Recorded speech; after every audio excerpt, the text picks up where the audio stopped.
Hi, my name is Cold Beer, and let's start with...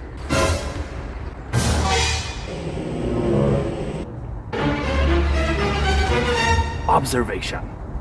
This is a sci-fi thriller where you will have to uncover what happened to the crew of the space station through the lens of artificial intelligence. You will assume the role of AI by operating the station's control systems, cameras, and tools. The game is blending narrative adventure, puzzles, exploration, and cosmic existential horror. You will uncover the true nature of yourself, your crew, and the mysterious, always present hexagon on Saturn. The story, horror atmosphere, and music is great, but the game can be a buggy mess if your gaming setup is slightly out of the ordinary. Also, people on Steam are recommending playing it with a gamepad. But in general, it seems that Observation is a great deal for the fans of 2001: A Space Odyssey and Solaris movies. I will say probably blasphemy that I liked Solaris with George Clooney way more than that Soviet film with Donatas Banionis as the main protagonist. Way more. The Last of Us Part 1.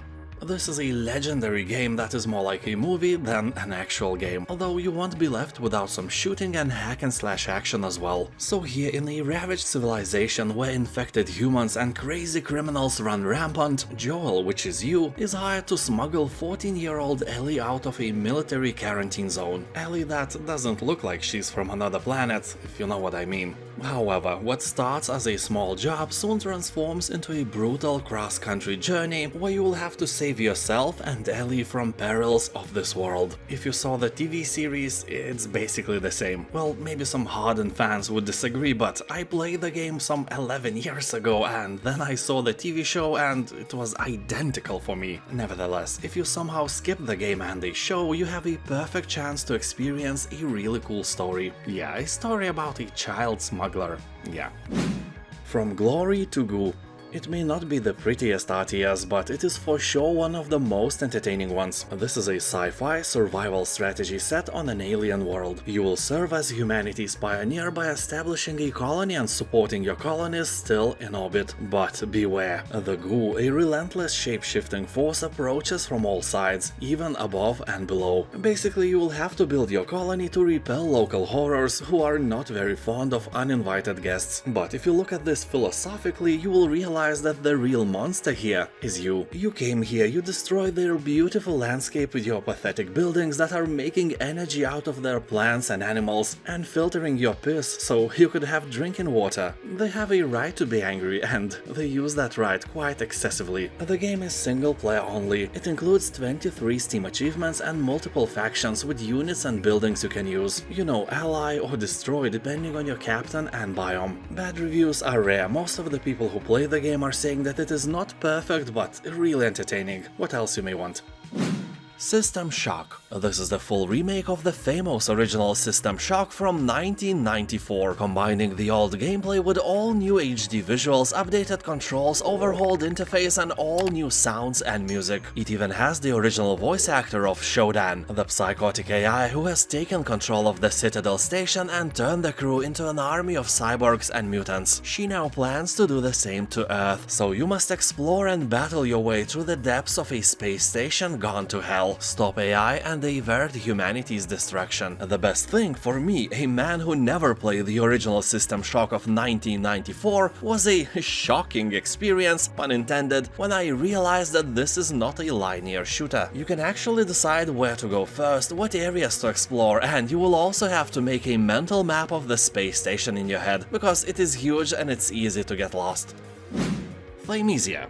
This is a dark fantasy action RPG with fast-paced combat and an interesting plague weapon system. In a kingdom where death rules, you will play as a mysterious character known by the codename Corvus. And as always, you are the kingdom's final hope, blah blah, the fate of the land is resting in your hands, and so on. You know, also it's a short game. It is possible to beat it in 6 hours, but hey, let's be fair and square and triangle. It ain't gonna happen unless you are a god of gamepad. Also, if you like tea with Thymes, then you are strong and this game needs you.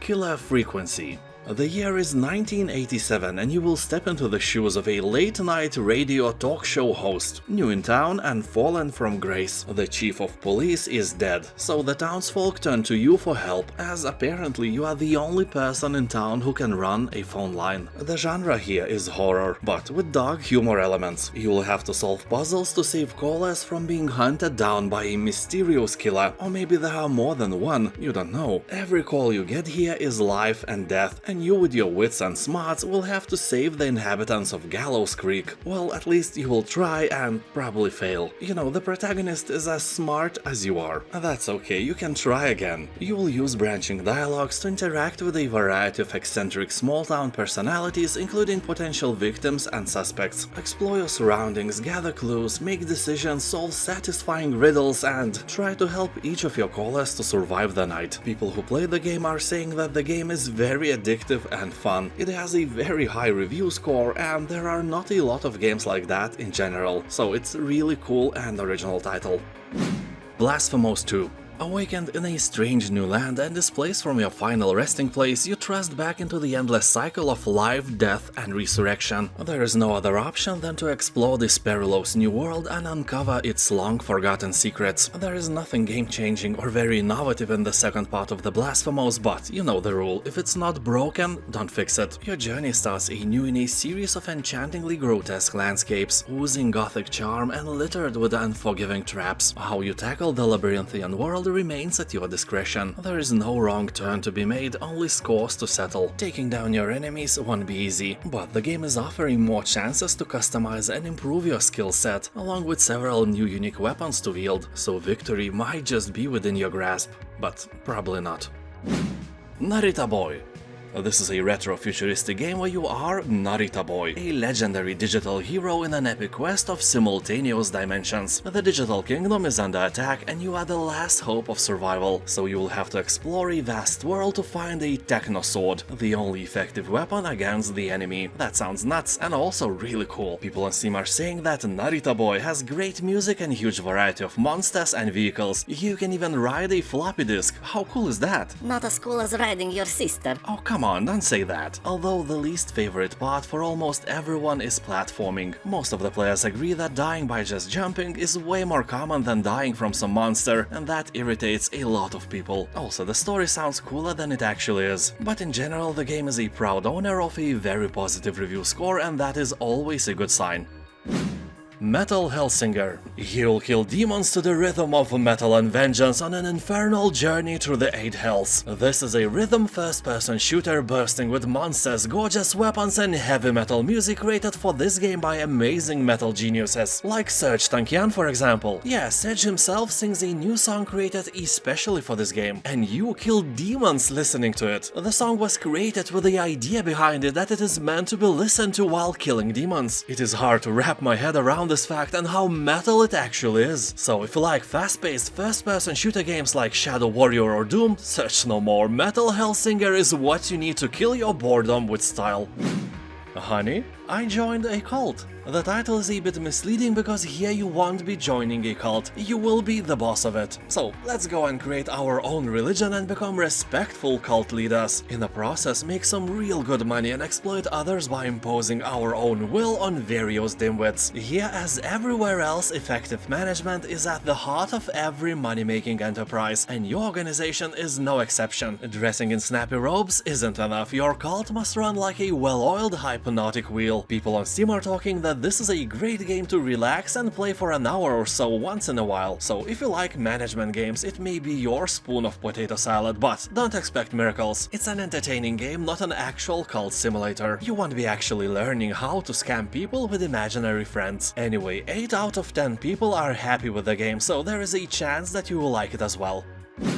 Neon Abyss. Here you will take control of one of the heroes traversing the dangerous underworld. You will be trying to find a way to remove the curse that made you immortal. If you get killed, you can go back to the Days End bar, where you prepare for the next playthrough. Over time, you will unlock new rooms offering previously unavailable items and challenges. People on Steam are saying that this game is like Enter the Gungeon, but actually fun. They say that this is a very nice 2D roguelike with a huge amount of different weapons, perks, and companions. By the way, these companions can be earned and by finding eggs, which have a chance to hatch if you clear a room. Each of them has unique skills and can increase in power if you can manage to keep them alive long enough. But let us be fair, the only thing you can keep alive long enough is that cactus on your windowsill. Hell Let Loose. This is a hardcore World War II first-person shooter with epic battles consisting of 100 players, with infantry, tanks, artillery, a dynamically shifting frontline, and a unique resource-based RTS-inspired metagame. People on Steam are saying that 80% of the time you will spend either dead, walking, or under artillery fire. You can spawn half of the time without getting insta-killed by bombs or accurate bullets, but the fact is that you don't mind. Those few moments when you kill somebody who has just spawned are precious, and you would not give them up for anything. And very positive reviews of this game ain't gonna let me lie to you. Only disadvantage here is the price. It's still quite high. Well, not as high as Snoop Dogg or Seth Rogen though.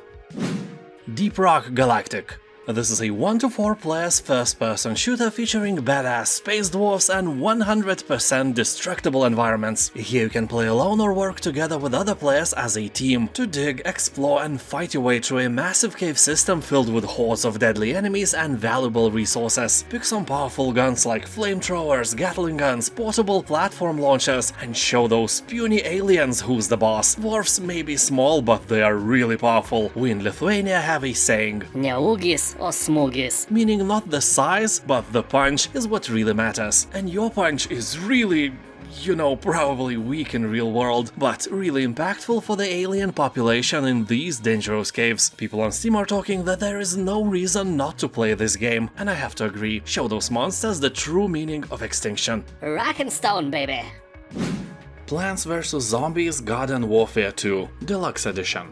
This is a third-person shooter where you will be able to play not only as a plant, as usual, but as a zombie as well. Here you'll find around 100 different playable character variants. You will engage in up to 24 player online battles in different modes, and when I say that, I mean it. The game was released a few years ago, but there are around 1,000 players online on a good day, so the game is alive and kicking. Not like zombies in this game, they are for sure long dead, although they can kick, probably. Maybe. Anyway, there are also 4-player co-op and even solo options available. You won't find any campaign here, however you can play solo against AI in any game mode if you want. Game has 12 maps and around 90% positive reviews. What's not to like?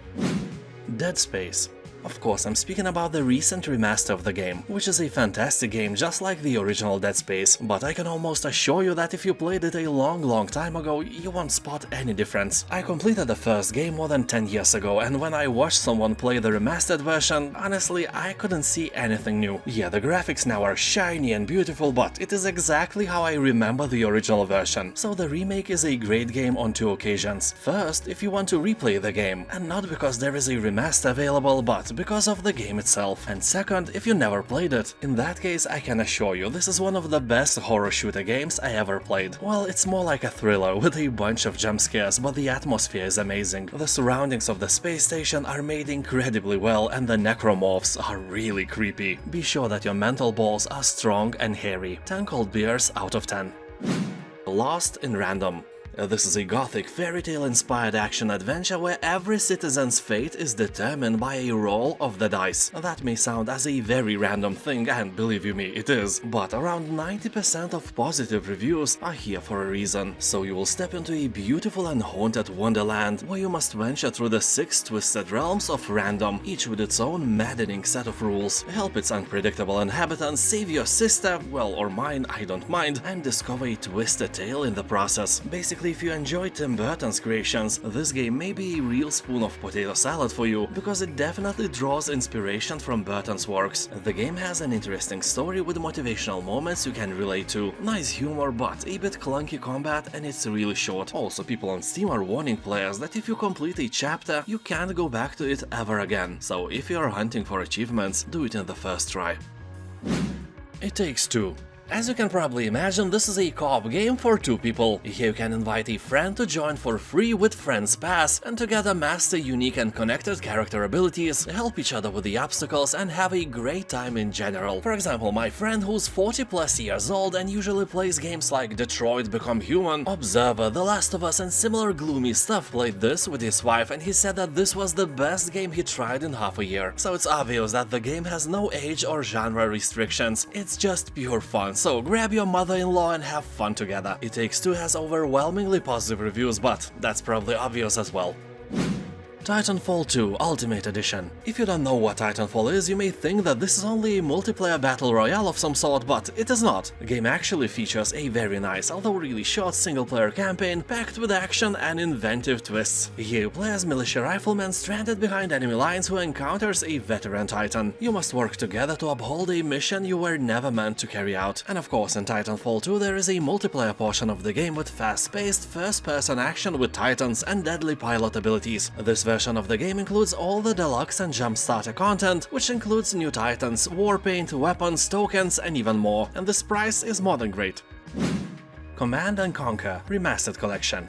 These games were pinnacles of the RTS genre about 25 years ago, and now they are both fully remastered in 4K. That sounds amazing and plays floppy disks of nostalgia in my brain. In this release you will find all 3 expansion packs, rebuilt multiplayer, a modernized UI, map editor and over 7 hours of legendary remastered music by Frank Klepacki. If you are old enough to play these games when they were initially released, this is the best way to relive these days with way better graphics. Here you'll find many cool things, like upscaled cinematic footage, enhanced sidebar UI, leaderboards for one-on-one matches, replays, 250 multiplayer maps and even official mod support. But if you actually want a modern RTS game with all the cool stuff, these remastered games will not satisfy your needs. Go and play StarCraft 2 instead. It's free and it's awesome.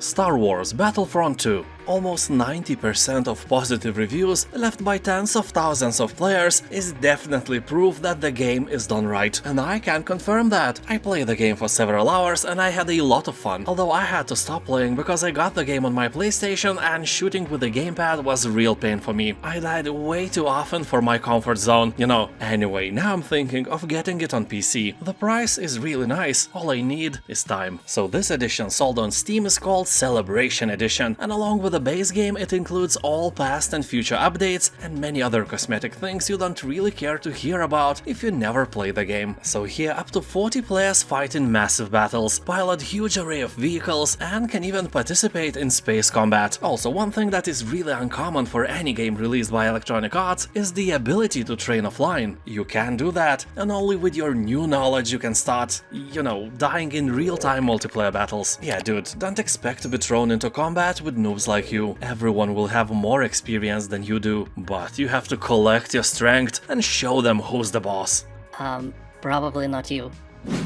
Death Stranding Director's Cut. After the collapse of civilization, you must journey across a ravaged landscape crawling with dangers to save mankind from the brink of extinction. Game is created by legendary Hideo Kojima, so brace yourself for some weirdness. The famous Danish actor Mads Mikkelsen and the Walking Dead hair model Norman Reedus gave their bodies and voices to the characters, so that alone is probably enough to catch your attention. Also, you can actually take a Dumpty Dump in there. Such nice details. Death Stranding is definitely not a standard game. It really differs from almost everything I have seen. Some salty guys call the game a walking simulator, but you know, in a walking simulator you can't die, and here death is on every corner. It's even in the name of the game. Death Stranding can be too stressful for more sensitive people, so keep in mind that this is not just a happy walk in a park. It's quite dark and gloomy, and it will really test your nerves.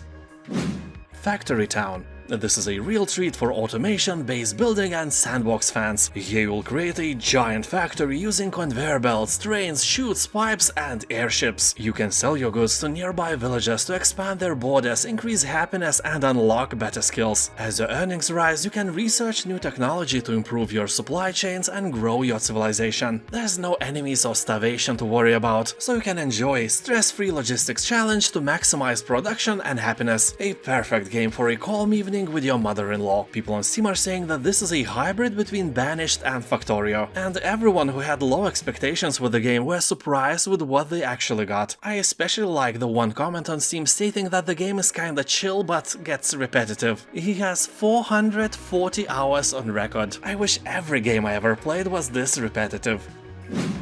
Keplerth.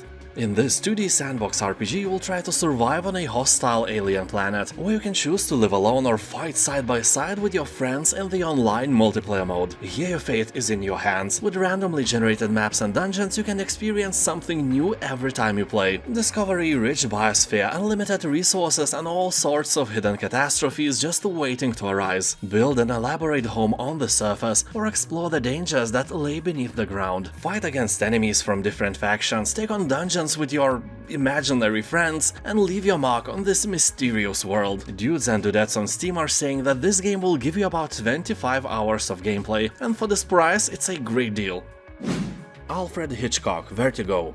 It's really hard to say anything about this game and keep my short review spoilers free, but I will try my best. So here you are a person and you do things in the world, and there are adventures and dialogues, and things happen. There, a true spoiler-free review.